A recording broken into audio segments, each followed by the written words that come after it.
Well, I had lunch with my usual group yesterday, and around the table there were 7 veterans. Yes. And we concluded that all 7 of us were certainly qualified to be secretary. All right, folks. We're almost there. We're almost there. We're going to call the meeting to order in a few moments.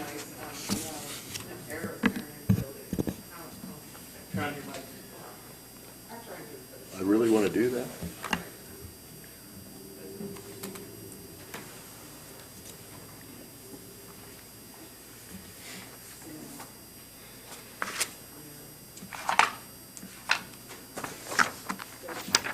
What are we waiting on? It's red and black. I think it's supposed to be, or green and red. It's supposed to be green all the time. So I'm not sure why it's taking so long. Normally it doesn't.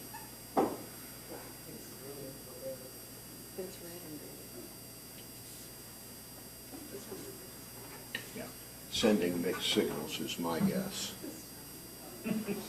Well, green and red.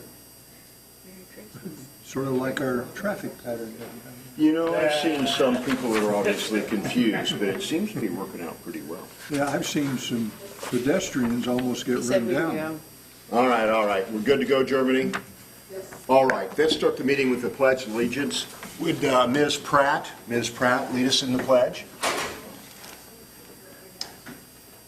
Pledge allegiance to the flag of the United States of America and to the republic for which it stands, one nation, under God, indivisible, with liberty and justice for all. Thank you.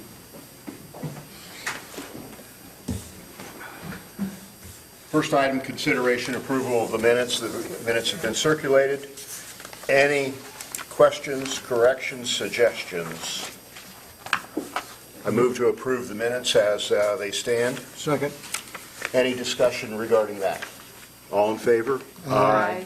Any opposed?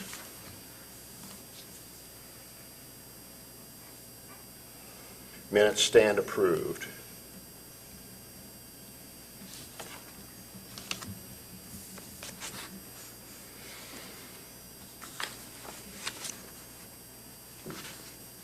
Thank you. Julie, would you or someone confirm that the notice of the meeting has been posted? Yes, in accordance to the open door law. Thank you. Let's see, next, review of absentee and provisional ballots. Who's going to lead that? Well, I will,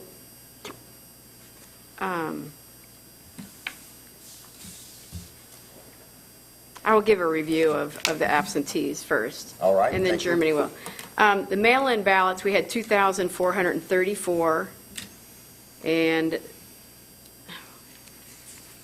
you know what, something isn't right about this. Well, that's not what we want to hear at a public meeting to approve Yes, the I know. vote. I know it, but I'm pretty sure emailed ballots, I'm going to skip that. All right, take your time. Yeah, In the I meantime, didn't I would print like the- to introduce to the wrong board form. here Jacob Griffin. Jacob, I expect to be named as my deputy, the R deputy. Most of you may have noticed that we have not had an R deputy for this year, and we're going to fix that beginning in 2025 with the county chairman approval. So How we doing there? I cannot give you the review of absentee because it's upstairs on the desk, and this is 22s. It's we're the not- wrong numbers. We're not voting those right now, are we? No, I was just going to give you the stats, but Germany can go through what we have all right here, 136 provisional ballots, along with ones that were received on time but had not been counted. And for those who may not understand, would you tell us, and our viewing audience, would you indicate what a provisional ballot is, please? Provisional ballots are those that were cast on Election Day, at least these provisional ballots are the ones that were cast on Election Day, that there might have been something wrong that either they needed to show us an ID, we didn't find them on the polls, on our books, and so they cast a provisional ballot, which is on paper, and it is secured into a secure envelope. And is the intention of a provisional ballot to give the voter an opportunity to bring in, for instance, their ID, or to give us an opportunity to search the records to verify whether they're registered and that type of thing? Yes. All right, thank you. And go ahead, if you would, please. What do you have to report? I'd like to also add that the state considers any ballot that is, missing a signature or the signature does not match, they do consider that as provisional as well. So we have about 28 of those. So it could be a previously received traditional paper absentee ballot, is that correct? Yes. All right, thank you, Jeremy. Yep. So start. Please proceed. We have 68 non-registered voters that voted provisionally on Election Day up here. How do you verify that they're non-registered, if you would tell us? These are voters that we're not able to pull up on our poll pad. They call us downtown, and we're not able to locate their voter registration record, so they are not All right. registered. And so it would be believed then that these 68 ballots in that one stack there would be people who are not eligible to vote, is that correct? That's correct. They may have missed the deadline. Tippecanoe County or vote period? Or is this vote period, or? Vote period. They may have missed the deadline for whatever reason, registered late, or just weren't registered at all. All right, okay. And traditionally, Kent, how have we handled those? That well, they have the 10 days to remedy. Well, any in this situation, they don't have, they needed to be registered by October 7th Okay. in order to And this vote is- in this election in our county. So this is a different bunch, I believe. So, Okay. yeah, this is 68, so literally you can Well, vote on this, what to do with these 68. And the staff has been through those and verified those Yes. voters are not eligible to vote, is that correct? Yes, multiple All right. staff. I would move that that stack of 68 non-registered voters be determined to be not available, not eligible to vote, and that we do not vote those provisional ballots. Second. Any discussion regarding that? All in favor? Aye. Any opposed? That stack, 68 votes are not being counted. What else do we have, Jeremy? We've got 30 additional voters that were registered in other counties and for whatever reason did not update their registrations to Tippecanoe County or did not have the correct residency. Did not Seems meet like the a lot residency of them, requirements. Germany. Are we seeing that happen pretty frequently now? We did see that very, very, very much in this election. Is there any pattern to it specifically, are these students? I can't say if many of them are students, but what I can say is that it's the Election Day voters, so, take that. How do as you will. verify that, again, for the purposes of our audience, how do you verify that those people are not registered in Tippecanoe County, Indiana, and eligible to vote here? Much in the same way for the non-registered voters, we look up their voter registration records, and we see that they're active voters in other counties. So they are notified that they are registered in that county, and they may vote provisionally here. 30-some. Joe, do you have a question? How many is it? 30 of these, 30. 30, okay. Yep.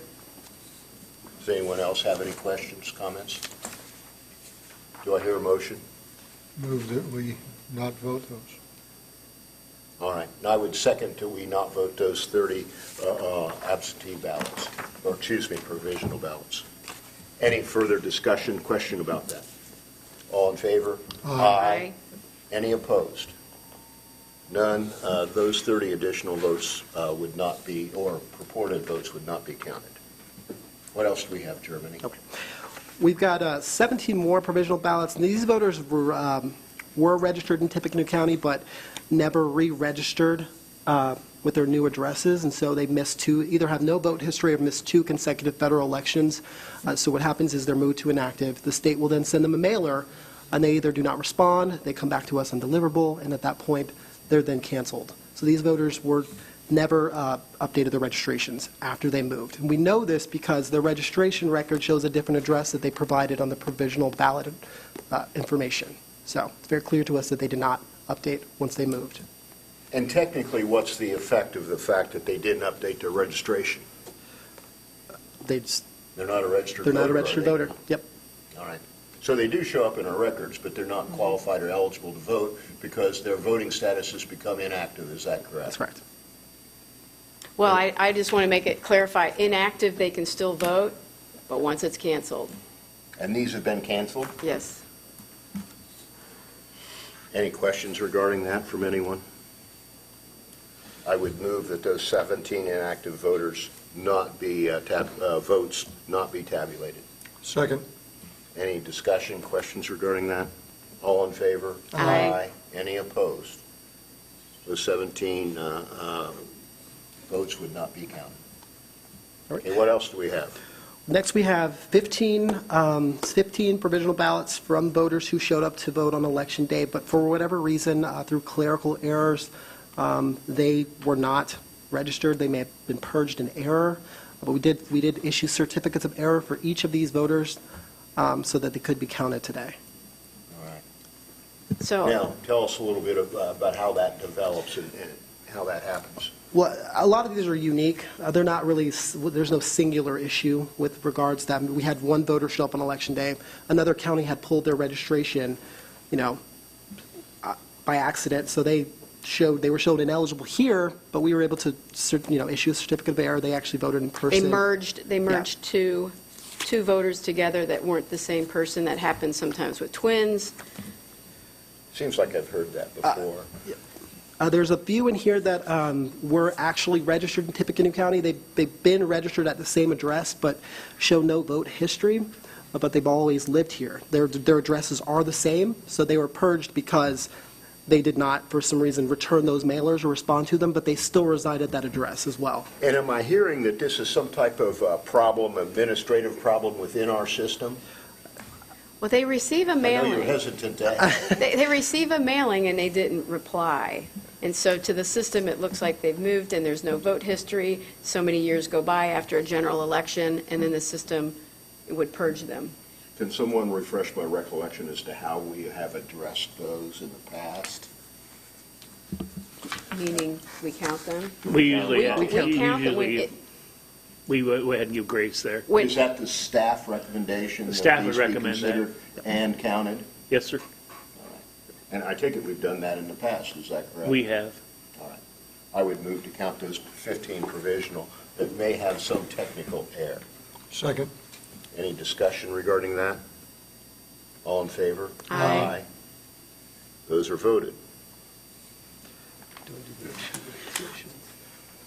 So we've got two ballots here that might demand your attention.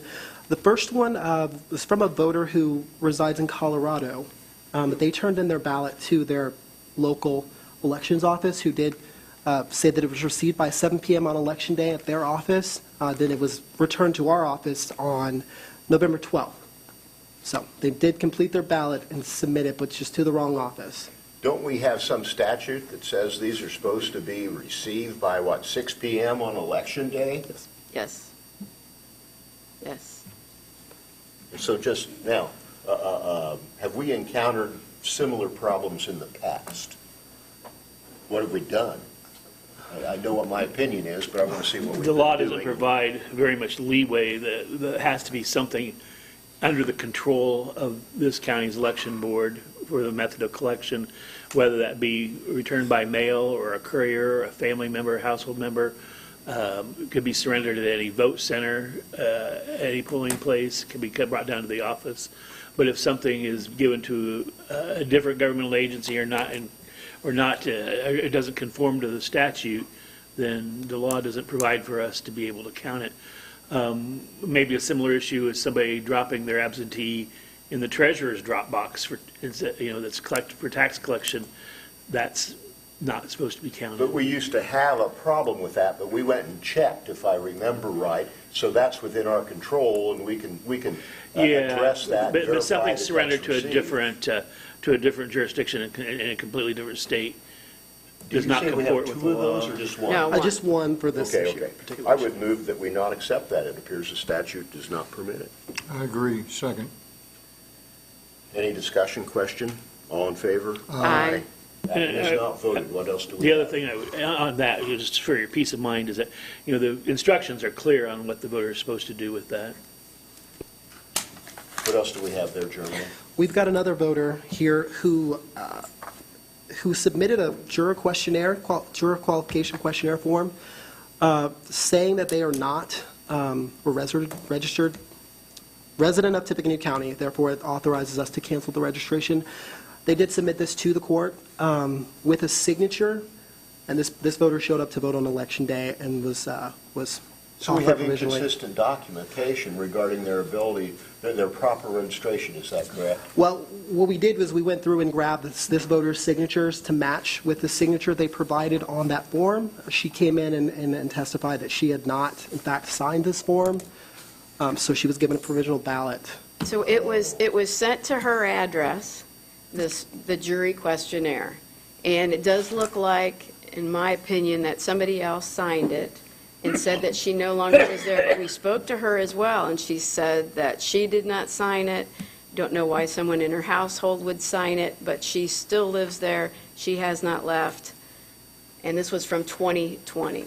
Would you have reason to believe then that this vote has been voted by someone other than the purported registered voter? The registered voter filled out the provisional in our office. The With the question correct is- signature. With the correct signature, and she confirmed that that is not her signature when presented with her former signatures on her registration form. Yeah, I mean, the way I'm hearing this, she says she didn't do the act that would have led to her Cancellation. being canceled. And our investigation, which included looking at the signatures, we have no reason not to believe her. That's correct. That seems different. You say it was voted in our office? Well, she voted provisionally. She Okay. came in and we offered her a provisional ballot in our office. I move that we accept that vote. Second. Discussion? All in favor? Aye. We accept that. What else do we have, Germany? We just got 5. So the deadline to cure an absentee ballot, a provisional absentee ballot, was today. We had a couple people show up and didn't have the proper identification needed to vote traditionally on a machine, so they were offered provisionally. The deadline was noon to bring your ID or to meet that cure. We had 5 that did not. Throughout the election, the year, we've had numerous letters we send to voters who have missing signatures, mismatched signatures that did not match. We have 28 of those that never responded to those letters or sent those affidavits back to our office. So we have 5 plus 28 that have not cured defects with their ballots, That's correct. after notice from Yes. election board staff. Yes. And through noon today. Noon today. I move that they not vote. I would second that. Any discussion? You see there All was in favor? 28. Aye. Aye. 28 plus the 5. Any opposed? So 33. So, yes, it's 5 plus the 28. What else do you have, Germany? That about does it. Oh, really? Yes. Okay. But what we also have being counted upstairs were ballots that were received on time, and they were not counted while Microvote was here on Election Day and the day after, so he's up, Microvote's up there now, to where we will take these and the rest of them to be counted. All right. But we only have 8 plus 1, if I remember right, And- something like that. And plus, how many was, do you remember? 15 counted. 15 you approved. The upstairs. 15, that's correct. The upstairs amounts. Plus 1. You remember that, Ray, what the number was that they counted? It was the number of ballots that we received but weren't counted. No, I don't think I have that number. No. It's in that area. Well, when you come back down, tell us how We'll, many. we'll let you know. Please. And nothing left. 16. All right. Okay. Then I take it someone's going to take those upstairs and have them tabulated? We just need one, just the one here. Yeah, 1. Yep. But I seemed like there was He has the others already the up there. 15. Yeah. All right, all right. Good, good, good. Thank you, Jeremy. And what's, 40 that were. okay, yeah, we had 40 that arrived late, 40 ballots. We've not considered those? Or talked about them yet? Do we vote on the, I'm not seeing. if they're late, they're late, we don't count them. Exactly, but, Right. I mean, we haven't discussed those We- that I know of. But if they're late votes, we don't vote them. They're just plain late. Right. All right, thank you. All right, let's see. So we're not quite ready to certify the election. Can anyone talk about election expenses? Yes. Mike. I'm gonna lump it in. And I'm going to run upstairs. Statistics. So We'll get it. we're kind of going to Thank merge you, these Julie. things while we wait on them to run that. We'll merge these next couple items. So we made it. By the numbers, we had a 57.2% turnout in this county, which was lower than I had expected coming into Election Day. But we did have over 68,000 folks vote here in Tippecanoe County. So historically, where that aligns, it's kind of mid-range. Our high points, would be 2008 and 2020, and statewide, we lag behind. The orange line is the county. We always lag a couple percentage points behind the turnout, as far as the state of Indiana goes. So we're at the 57% mark. Like I said, the state of Indiana had about 59% turnout. Nationally, though, it looks like there was approximately 67% turnout. So, Mike, I'm going to interrupt you. Are following behind the state average, can we attribute that to Purdue students that move on? I think that a lot of that is true, Mr. Moore. I think that we have people that come here and register to vote and then move away, and then by statute, we can't remove them from the lists until they've missed 2 consecutive federal elections and we've had return mail on them. So it's kind of a cumbersome process. So people can linger like 6 to 8 years on the rolls, which kind of inflates and makes our numbers look lower than probably they really are. We have about 11 to 12,000 inactive voters, as was alluded to earlier. And so if you would subtract those from the total, we are much closer to the national average. But because the large number of inactive voters that this county carries, like a couple other counties in Indiana, like Monroe and Delaware, and even Vanderburgh, we have kind of a depressed looking turnout, which probably is not an accurate reflection of what I call the active voting public. But you But good indicated question. other counties with major universities have the Yeah, same the ones I issues. rattled off are exactly that. You're talking about where IU, Ball State, and USI and Evansville are, yeah. All right. So, yeah. So, it's a pretty exciting early turnout this year. We had over 40,000 folks vote early in person. That's the second highest number we've ever had vote early in person. It's the highest proportion out of the total votes. 59% of the folks that voted in this county voted early in person, and we certainly felt that. That trend kind of held true around the state. I've talked to several of my friends around the state. Kate Sweeney Bell, a friend of mine, she's the Marion County clerk, and Kathy Richardson, Williams now, Kathy Williams and the Hamilton County clerk, they both reported same kind of early turnout in their counties, very high, couple hours waiting in line and sometimes around the state.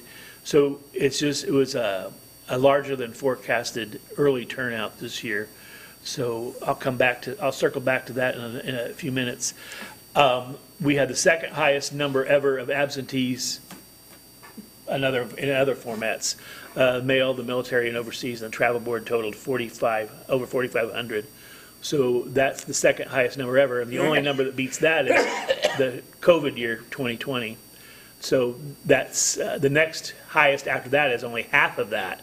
So that's a lot of absentees. That's a lot of paper. So of that number, just to note, there was 41 people we voted by travel board, which was kind of a high number too this year. But travel board. That's just visits to the again for our hospital, audience, the rehab We center. go to them. We go to them. Yep. We just send a bipartisan team out with equipment. They get to vote on a pad now too, so it makes it a little bit easier. So that they don't have to, because a lot of those folks struggle with paper. If you're in the hospital and you got a bunch of IVs running into you, so it was. We had 41. We even did 2 on election day itself. That folks that found themselves in the hospital under emergency circumstances. So the precincts that had the highest turnout rate are listed up there. These are pretty much all rural. Wabash 1 is the northwest corner of Wabash Township. Fairfield 2 is the northeast corner of Fairfield. And Shelby 2 That's south of Otterburn. Sheffield 2 is Dayton. Wayne, that would be West Point. WEA 14, that's Tom Murtaugh's precinct. You had a lot of turnout there. That's kind of a more suburban area, though. Laramie 1, that would be Stockwell. Tippecanoe 3 is Battleground. Tippecanoe 1 would be northwest of Battleground. Randolph is Romney. So strong. Those are the highest. We have 102 precincts in this county. Those are your top 10 right there as far as expression of voter turnout. And Mike, Wabash 1 wouldn't be West Lafayette School, is that correct? No, that's TSC. That's TSC, yes, sir. The 10 lowest, they're pretty much all student precincts with a couple exceptions. Fairfield 9 is immediately north of downtown. That would be north of Main Street, hugging the river, going out to 9th. And then the other, Fairfield 23, that's apartment complexes on the north side of State Road 38, kind of across from the mall, that area out there. And then Fairfield 12 is Parent Avenue area, basically, and around the north side of Murdoch Park. But all the rest of those are on campus or immediately adjacent to campus. Those are our lowest turnouts. The top 5 vote centers on Election Day, Fairgrounds, they were still voting people at 8 o'clock. They had a big surge right at 5 o'clock. They had like 257 folks in line at 6 o'clock. And Mike, amazing. that count at 6 o'clock, the other vote centers immediately prior to that time, would it be fair to conclude about half of them had no wait? No Oh, line? yeah. There was only 5 that were voting people after 6 o'clock. Okay, So, thank you. then you can see the rest of the top 5 up there. North End had a big surge right at the end too. They were voting people quite late. They had a very late turnout there. So that those are you will often see Evangelical Covenant on the list. They always have a strong turnout. Is there a way to preserve this information for the next big election that we have? Oh, I have this going back to when I All right. when I started tracking I this. in suspected you did. 1992 or something. All right. The Connection Point Church is a new vote center again this year. Yes. This replaced Klondike. Proved to be very popular, obviously. A lot of people, I mean, that's the 4th most used vote center on Election Day. So, we discussed earlier when we made the selections that Klondike had some traffic problems, and we were just kind of in the way as far as emergency response and stuff like that. And we don't want to be in a place where we're imperiling anything like public safety. But the Connection Point Church proved to be a great host, a great facility, nice open area. But they had a minimal wait too, did they They not? had a minimum wait. Yes, they were cooking. I'll just tell you that they were cranking through for much of the day up till about noon. They probably had the highest number of votes, and then they fell off a little bit towards the afternoon. But yeah, they really pushed the people through. So I think everybody did. We had deep staffing everywhere. The bottom 5 vote centers on Election Day, Tippecanoe Volunteer Fire Department, that's out by Harrison, Shadeland, downtown. But I think traffic and some of the confusion with all the changes and the construction downtown kind of hampered that maybe. I don't know. It's kind of hard to say. The mayor was gracious. We had the city garages open for free. Marjoram City Hall, that's been in the bottom 5 for several cycles now. And then Battleground, that's your bottom. The long-term satellite centers, those are the numbers from them, the 4 that ran that last week before elections. Some strong. By long term, you mean during the week before the election? The multiple, yeah, those are not the one days, the one-off ones, but these are the ones that run the Tuesday through Saturday before the elections. And you see strong use of those. The fairgrounds, obviously the most popular. Mike, does the bus company tell us how many people use the free? I asked, and the person I talked to guessed that it was less than 20. And that but my emails to Mr. Smith haven't been answered yet. So, but that's interesting. Mr. Sure Moore looked is good. remarking, his remark is germane to the fact that City Bus, with the support of the Democratic and Republican parties, funding it, offered free rides to folks on Election Day. And we don't have good data on that. The guess that the one guess I got out of them was about 20. I don't know how they tracked it, and she didn't either. So we have a model with Indigo in Marion County. They have, they just as a company, as a public corporation, they just offer them for free without funding from anybody, any outside source. So, but I'm anxious to get an accurate report from them, and I'll share that as soon as I have that information. Here in the county building, it was an all-time record for folks voting here. We had over 20,000 folks vote here. That was just huge. It was huge. Every day was huge here. I don't think there was a day that we had less than 950. I think was my low day, and the rest of the days were over 1,000. And so you have to realize that's 18 and a half days, so you can see easily that was pretty much 1,000 a day here. So in this building, slightly less than 1/3 of the people voted early. Yes, sir. Yep. 1/3 of the total votes. It happened here. Yep. All right. Yeah. Yeah. So, but it was remarkable, and we kept adding machines down here until we exhausted the ones that we had allocated. We had to continually kind of reallocate and shift things around. One of the things that hamstrings us is by statute and the way our machinery is set up, that you can only use a machine for either early voting or election day voting, because they're coded differently, and they can't be mixed back and forth. So you have to do your best guess ahead of the game of how to allocate your resources. So, Well, thank you to the county commissioners for making this space available. Absolutely. It worked out very well as compared to having them vote in the hallway. Or going Do upstairs. you do anything for, make the parking garage free on those days, or? Come on, Ken, you're pushing it pretty hard now. the first half hour is free. Well, I would. already. Well, yeah, I mean, Well, hold but- on, they did, so when it came to poll workers, they gave special coupons for poll workers, which we did not have before, so that was a great help. Even during training, whoever was here for training, they got free parking. Well, no, I'm just, I didn't know if we've done that. I don't even know if we can do it. Did we get complaints? Did people?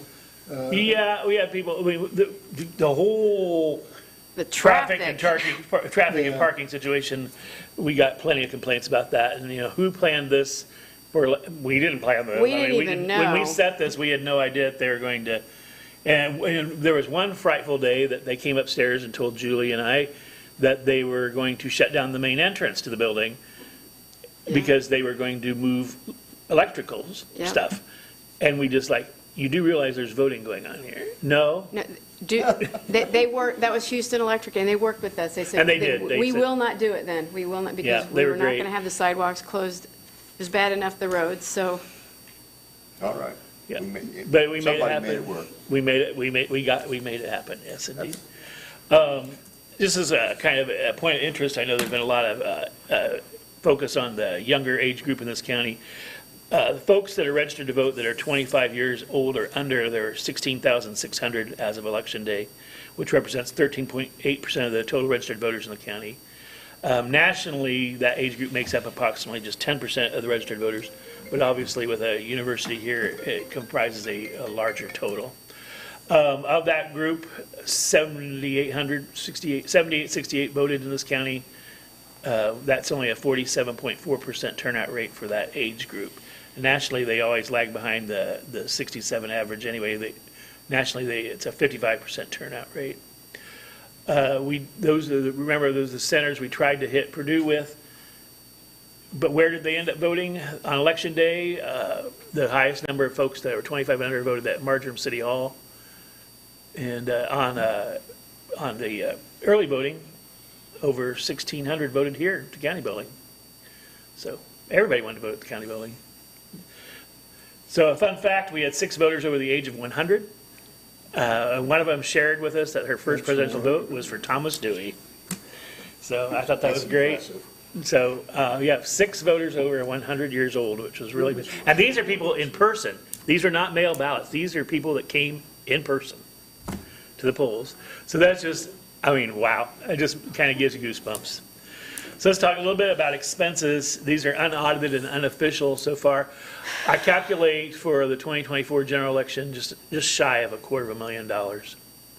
And there's the last two presidentials for comparison. So, but related to that, we have from 2016 we have again 20% more registered voters than we 8 years ago, and the county population has increased just about 9% since that point in time also. So that's kind of in line. It's kind of in line in explanation of the increase in expenses. Besides that, and a little inflation on some things like supplies. So we out of that, I know labor is always the biggest breakout, and this is not counting staff like your permanent staff, but this is all the temporary and seasonal folks and the folks that work on election day. Those are your last three. Again, this is unaudited and unofficial for this year, but that's my best snapshot of where I am. There may be a few straggling things to add to that, but we're holding the line. I think it's the expenses in labor continue to only rise in proportion to the increases in our county's population and the registration. So we do our best to be good stewards of the tax dollars. Let's talk a minute about election workers. What it took to do this election. On election day itself, there were 163 folks working, besides you guys and your permanent staff. During early voting, there were 73 different people that worked the various shifts during early voting. Throughout the process of receiving absentee ballots and issuing absentee ballots, there were 16 people working on that. Absentee ballot counting and canvassing was overseen bipartisanly by Judge Bush and Judge Wyatt. So that was fun to work with them. Then we had 6 travel board workers. We had teams. Those are the teams that go out in bipartisan fashion to vote the folks that are confined somehow. Then, of course, we had clerk staff, which is kind of an unaccounted area. They come over and support us. They spell people's lunches down here at the poll site. They help us process voter registration. They do a lot of clerical support. They're just amazing and very flexible. Very much appreciate that. I will note that almost 40 county workers helped us during this election. Thank you to the commissioners there for giving them that holiday. So not only did they help us on some early voting, but they there were about 30 of them that worked election day proper. So that's tremendous. I also, as far as election workers go, I'll note that the Bar Association is very active in supporting us there too. Besides Judge Wyatt and Judge Bush, I know Michael Sum worked, Kim Wright, so it was great to see them help. That initiative was started in 2020 by Chief Justice Rush, and they get a mailer and a reminder about that. And so we're grateful for their help too, because they bring a lot of expertise. Hosting voters, our host sites, we had over 500 contact hours available to the voters. We had the 11 early sites spread over 29 days, and then the 15 election day sites. One of the great things about our hosts, as opposed to many counties, and as formerly was the practice occasionally here, no one charges us for being there. And we really appreciate that. They're always gracious and helpful. Some feedback from a couple of sites. There, again, sign damage, again. And not Sign damage. Big signs being dug, holes being dug for big signs outside the 100-foot regulation zones that the county has. The candidates are digging holes. Yes, candidates digging holes. Some negative candidate interactions. Some candidates, 2 in particular, approached host staff, not poll staff, host staff, about complaints about their buildings during the election. And then, of course, always we hear the failure to come get your stuff kind of thing, and a little bit of the trash and litter that's left behind. So, in the polling site proper, where the rooms we control, the poll workers, I think, do a great job of cleaning up after themselves. But when you have that much public through, you're going to get a little bit. Would it be thought that that's something that the respective county chairman would try to coach up the candidates to clean up after themselves? I think they do a great job of that. I just think there are a couple people that don't like to listen, and I'll just say that. Come on. So let me think, while we're talking about teamwork though, a lot of thank yous. Assessor's office gives us a great deal of support with mapping. And they have some, and the office space they give up because we transfer our absentee operations into their office and the canvassing the actual night. Mr. Grossman and his staff are always great, and they don't complain, and we, of course, we don't. Nothing ever gets put quite back together in the right way, but they're just fantastic about that, and we appreciate their support so much. Do it. All the field support they gave. We set up cameras anywhere we're working so that everything is always on record. And they help us set up in the field the whole weekend before Election Day. They learned how to do the VVPAT paper changes. Yeah, they were like the fire department. They were just tremendous. Do it. Yeah, thank you, thank you, thank you. The commissioners, thank you for giving the county holiday on election days. It just pulls in so much more talent for us. Thank you for the loan of Juan, who is a former co-director upstairs, co-coordinator upstairs, and he was just fantastic. He was everywhere. Everybody here knows Juan Ramirez. He's just wonderful. And Paula, behind the scenes, Paula Bennett helped with a lot of things, a lot of social media and a lot of paperwork flow. So very big thanks to the folks out of the Commissioner's Office. HR, just think, you saw how many voters, how many people were election workers, almost 300. And these are all seasonal and temporary, and so that means HR has this immense workload all of a sudden for like the 6 weeks leading up to election. You know, all these people coming in and getting onboarded and in and out, and so it's just, they do it so pleasantly for us. So we're just so much appreciative of them, Melissa and Elizabeth and Sadie, and so we're just in the auditor's office the same thing. So if you don't break a certain threshold, you get run as AP, and so by the time we get all our vendors paid and our employees paid, the poll workers paid, you know, that we've really ran the auditor's office through the ringer too. Doug Masson, we leaned on him for extra advice throughout this cycle, and we appreciate his extra effort on our behalf. And all the clerk staff. Was there anybody that we didn't borrow at some point in time when we're there? And then, you know, and some of the people don't, they just do it out of the goodness of their heart. They don't claim hours for it or nothing, like Diana Zahn, our chief deputy. She's just a workhorse. But everybody, they come, all the supervisors in the clerk's office just come over. And then our intern, Rosalie, absolutely, Rosalie Degenhart, our intern from Purdue this year. She's a jewel. She is just amazing. She does anything that she's asked, and just quick. She's just quick. So we really appreciate that. It's a team effort. It's not just us. There's lots of people that come together to do this. You know, all those great civic-minded folks that basically are, you know, volunteers. What we pay for election work doesn't really compensate them adequately, I don't think. But, you know, it's just great that all the civic-minded folks that step up like that. Note about the poll workers, you know, we always have enough, we seem to always get enough, but in the last couple of years we've experienced, we have had a higher number of call-offs than we usually have had, and I just think that's just the way the world is now. But very big thanks to the folks that help with our reserve lists.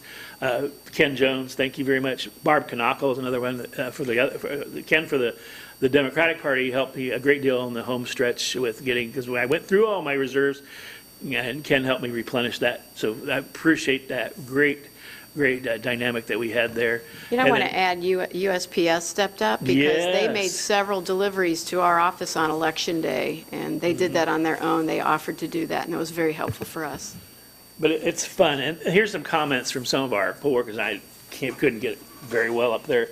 But one of the things that it sums it up, besides the first one I want to read, is I deserve a good rest. But They do. I enjoyed the entire day. Tippecanoe County does a first-class job, and that pretty much sums up everything. I had pretty much no negative feedback from all the poll workers this year. It was just great. Folks, thank you for the opportunity. I was very encouraged by how smoothly voting went and how well all the poll workers got along, whether they're R's, D's, or I's. If only the whole country could work together this well. And I think that is the sentiment that all the staff would like to express too. It was a successful election. I don't know, I've lost track of how many presidentials I've done, but this is my 42nd year, so it was one of the smoothest ones, in my opinion. It was in the office, it was smooth.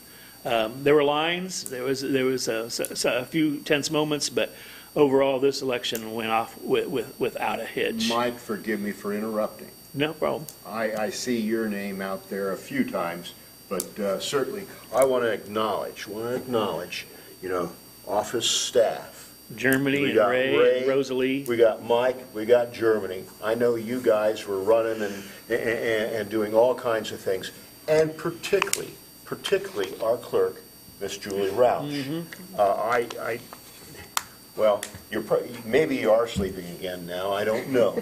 But no doubt 14, 16-hour days for probably 2 to 3 to 4 weeks, okay? 2 months. And a lot of people don't understand and don't recognize what you do for the office and what staff does to make this all work. But thank you. Thank you. Yes. I don't know that we could give you a bouquet of flowers big enough to even come close. Thank you. Yeah, Julie does a great job. It's easy to work for somebody that you know is working as hard or harder than you are. So, I like what George Schultz. He was in the Nixon and Reagan cabinet, and his quote was actually just re-quoted by Bernie Sanders. So it's both ends of the spectrum here. Democracy is not a spectator sport, and you can see that it takes a lot of participation, and we do have a lot of folks that team up to make this happen. It's always fun to kind of sit back now that we're going to certify, and like, wow, we did it. And once again, we served almost 120,000 registered voters in this county, and I think overall, we did it well. Thank you very much. I want to ask you about, we had the issue going in, the Purdue students and the no voting center on Election Day. Is there anything you can... My immediate analysis of that, and I haven't had time to do a deep dive into that in the intervening days, but the turnout, as you can see, and I flashed some of those up as far as they were on the low turnout list, they are consistent with the last several cycles.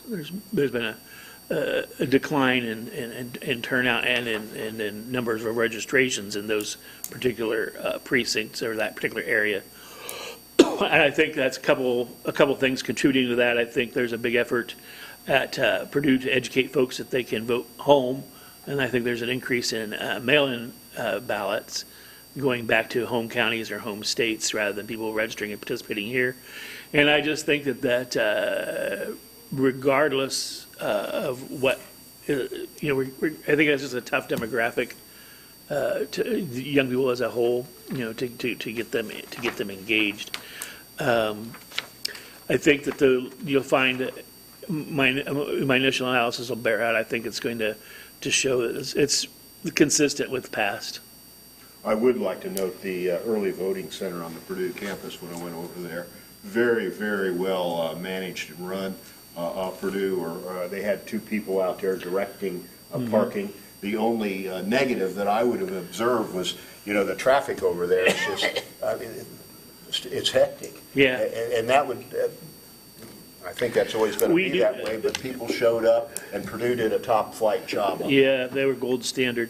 Julie and I do have an appointment with Dr. Wolf for follow-up next week to kind of debrief and move forward on this. So that's the provost at Purdue, and so we're not losing a grip on that. We're going to take the success that we had with Cordova and run with it, and go ahead and, it's not too early to go ahead and nail down 2026.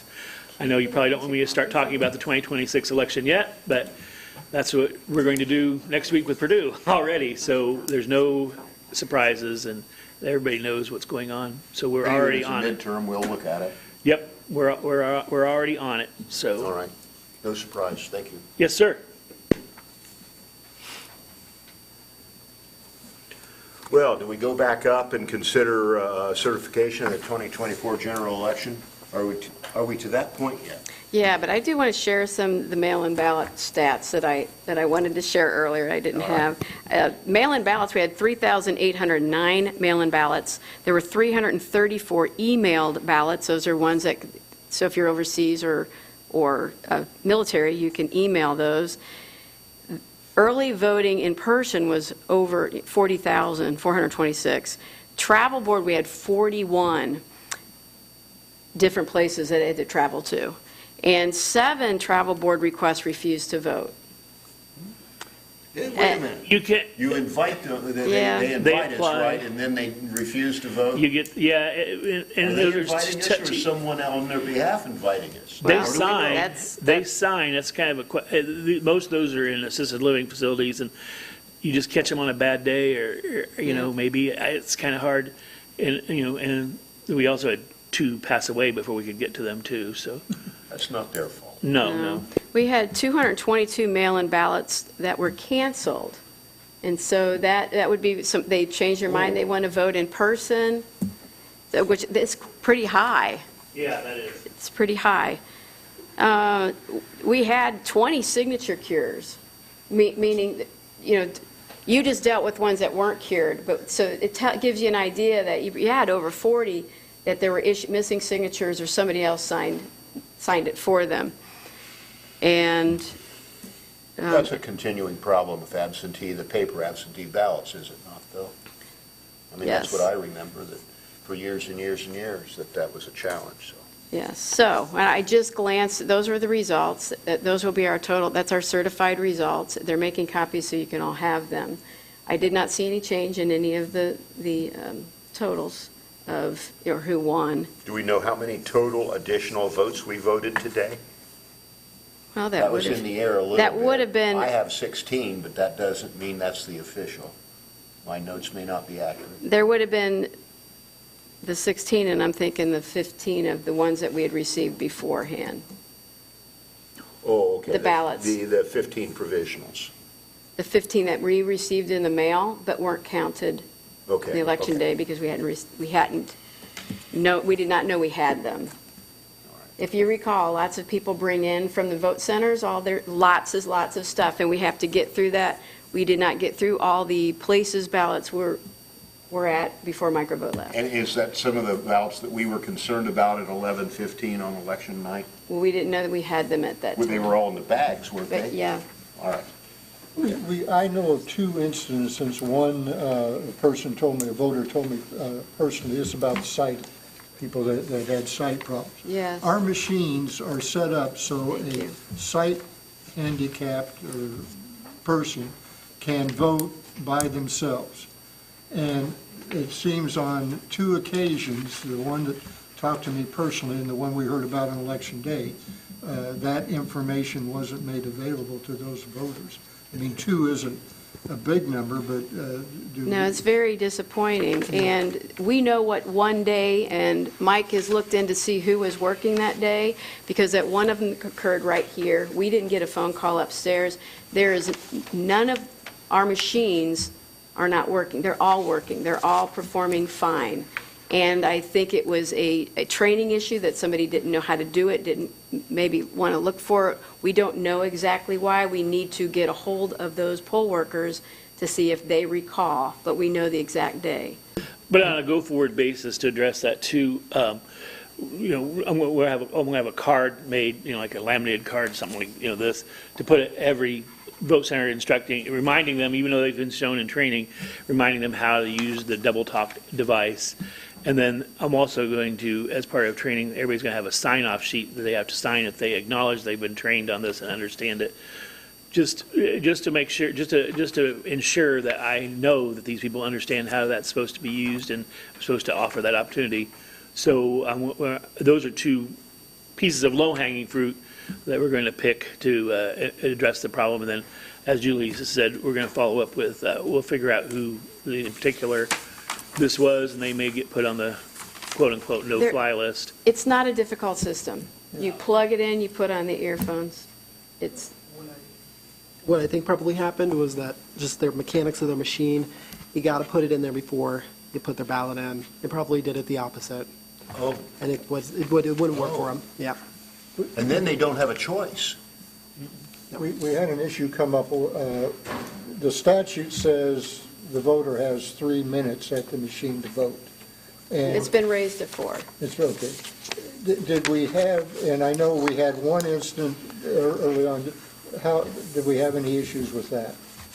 We didn't kick anyone out. No. We didn't kick anybody out. I did explain to a voter, you know, the courteous nature of, you know, not doing your research in the polling booth, rather doing that before you come to vote, and to be considerate of the people after you that are waiting in line.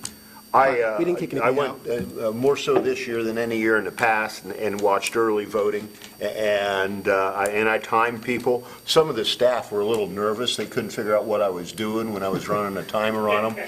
But Trying to kick you out? well, anywhere from a little right at 3 minutes to the longest I saw was a little over 5 minutes. And so, folks, 3 to 5 minutes. Not bad. I did notice that particularly on the day before, on Monday, voting in here, the people that were doing the check-ins were running people through there in 20 seconds or less. And I made sure that I thanked them and noted I don't think it can be done any better. And with the exception of one observation or one early voting location, the staff did a good job of getting the voter into the booth and coaching them up briefly and then letting them be. And it worked out well, I thought. So I think the last thing I want to share before we certify are the write-in results. So there were write-in results, and the person that got the most write-ins for president was Jill Stein, who is not actually on the write-in list. But we had 83 people voted for Jill Stein. I thought Snoopy was pretty good. No, but Peter Sansky got 79 in our county. Other notable, maybe, yes, we did get a Daffy Duck, but we got a vote for, where is he? Andy Klein. And we think he got that vote. Andy Klein runs the fairgrounds, and somebody did throw up, and he had to clean it up right there at the vote. Okay. So we think he got that vote. But That's a hard vote to earn. we had some other things where, they're all no good, all kinds of comments that we got. So when people vote on the machine, they actually type it in. They can type whatever they want. So that's all I'll say about that. But that slows us down a lot, does it not? Yeah, Kermit the Frog Well, yes. is the problem. But all right. Yeah, John Quincy Adams got a vote. Raise the dead. Okay. Any other concerns, questions, comments regarding our election? No. Unfinished new business, any of that? By the way, I thought we actually signed the certification. We've had so many, you're not going to be able to until next week. All right. Yeah, all there's right. too many. We can't get that report produced that quick. All right, fair enough. You do have in your, right here, you do have these CEB forms of the winners, basically. This has not changed, it's just that the numbers are going to have changed a little bit, but the winners remain the same. But these will have to be rerun along with that form, and I will let you guys know when you come out and sign it, so All I'm right, sorry. will do, okay. Any other comments or questions? Say again? Shouldn't we certify it? I don't think we actually do it until we sign it, do we? But I would move to approve the election results that have been provided That's what we to need. date. Second. Any discussion regarding that? Questions? All in favor? Aye. That way it does show up in the minutes. Any other unfinished or new business? Do we? Public comment? Registration reopens on December 1st. Yeah, Just yeah. what, yeah. Public comment? Step up and identify yourself, please. Okay.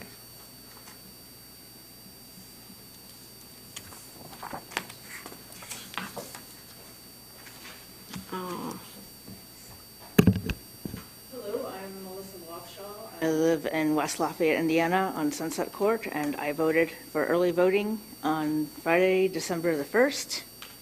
I waited, I just should probably let you know that I'm probably one of the blind people you were talking about. So I waited in line for an hour, and once in the voting room, I was informed that the accessible voting machine was broken, and my husband or someone else would need to fill out an affidavit and assist me in voting.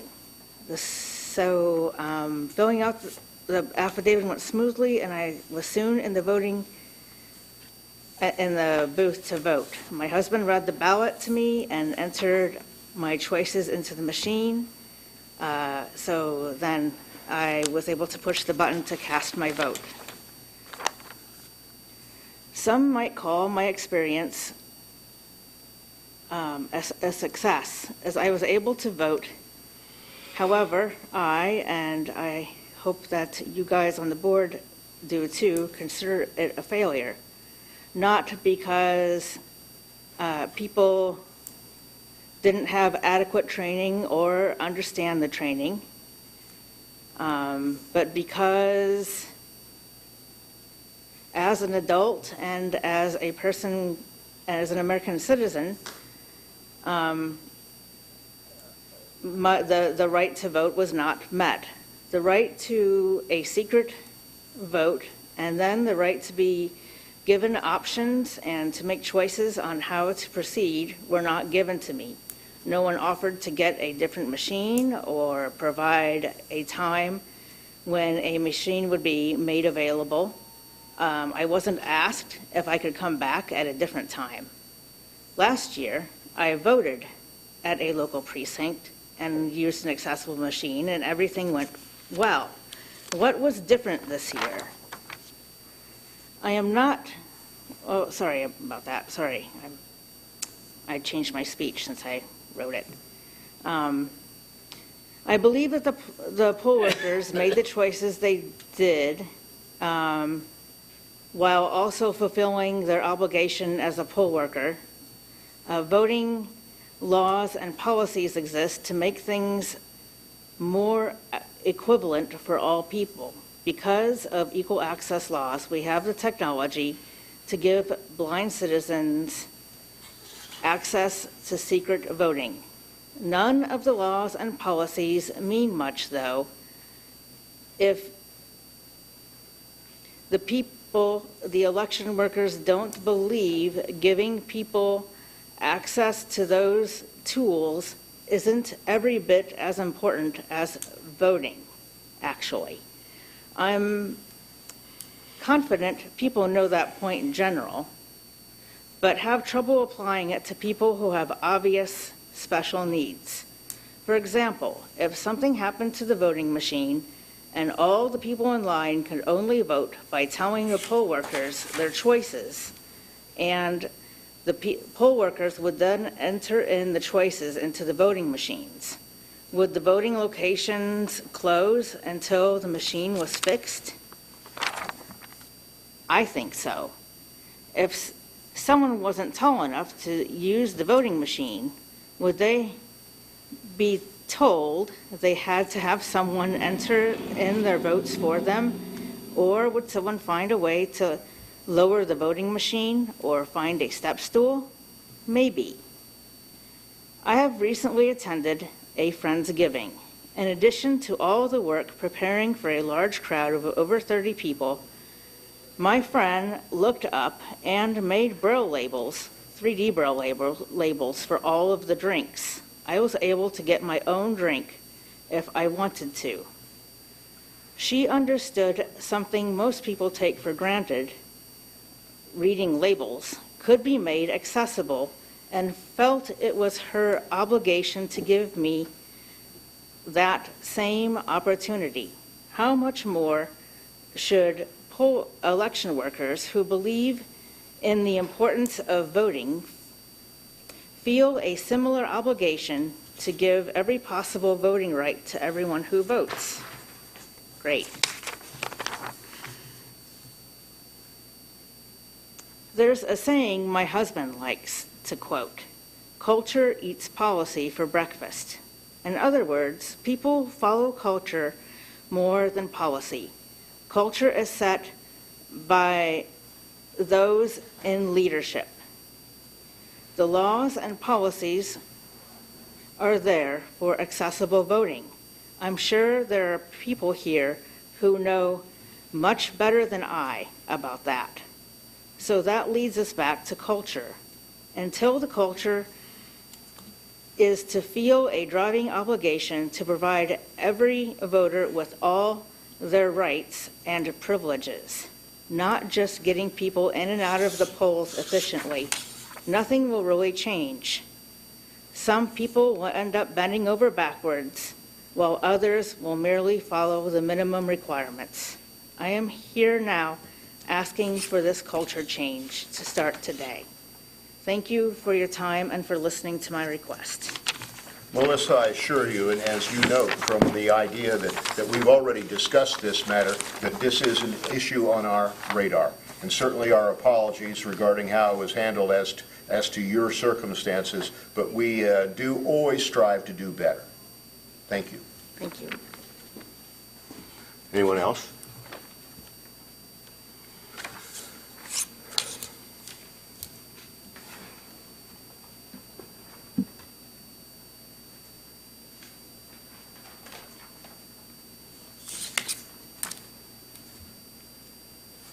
I just have a question about the information you Your name, presented. please? Oh, I'm sorry, Cindy Pratt. I live at 3624 Sunnyview Drive here in Lafayette. Thank you, Cindy. Yeah, sure, and I'm sorry. I just had a question came up, and maybe you don't know the answer. Of the 30 voters that registered in other counties and tried to vote here, which you threw out, do we have any idea if they also tried to vote in their registered county? Isn't that the reason we disqualify them? No, I said I noticed that you did throw them out.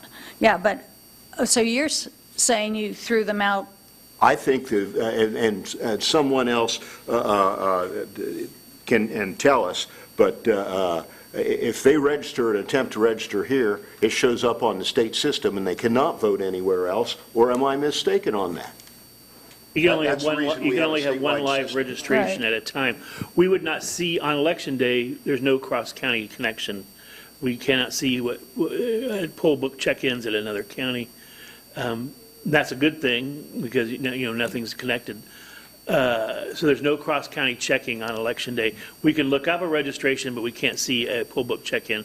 So to answer your question, we cannot see until after certification, and the vote records are loaded into the SVS system, whether that person attempted to vote in another county. After that point in time, we could see, but at this point in time, that information is screened from us. The safeguard, both for the fail-safe for the voter and also to safeguard the integrity of the election, the provisional ballot, enables us to sort of put these to the side until we can make a determination about their eligibility of voting in this county. Okay, it I was don't know just if a I'm Mike, getting- isn't I that don't know if why I'm we getting have to this the- safeguard, the provisional system? They can vote here, and if we do our job, they're not eligible to vote here, so they don't vote here. Right. They could go somewhere else where they're eligible and actually vote in person there. Okay.